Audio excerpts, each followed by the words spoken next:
তাহলে আপনি নিজেকে প্রতিদিন একটু একটু করে পিছিয়ে যাবেন এই রিয়েল এস্টেট মার্কেট থেকে, এটাই স্বাভাবিক।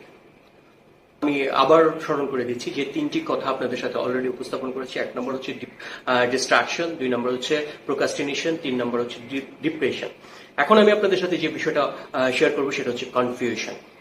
আপনি যদি কনফিউশনে থাকেন যে আমি যদি এই কাজটা করি তাহলে কি হবে, এই কাজটা এইভাবে করে যদি সমস্যা হয়, যদি এটা না পারি, এভাবে করলে যদি না পারি, উনি না জানি কিভাবে, আমি আমার ক্লায়েন্টকে যদি এভাবে বলি, ক্লায়েন্ট যদি অন্য কিছু মনে করে, ক্লায়েন্টে যদি ছুটে যায়, ক্লায়েন্ট যদি না হয়, ক্লায়েন্ট যদি অন্য কিছু মনে করে, এরকম যদি কনফিউশন আপনার মধ্যে থাকে, আপনার কনফিডেন্সের অভাব।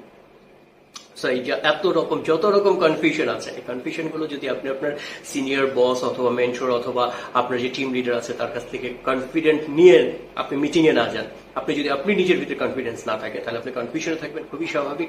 আপনি যদি কনফিউশনে থাকেন, কনফিউশন আপনাকে একটা সময় ডিপ্রেশনে ফেলবে। যখন আপনি ডিপ্রেশনে পড়বেন তখন আপনি প্রোক্রাস্টিনেশনে পড়বেন। যখন আপনি প্রোক্রাস্টিনেশনের মধ্যে থাকবেন তখন আপনি আলটিমেটলি ডিস্ট্রাকশনে পড়বেন।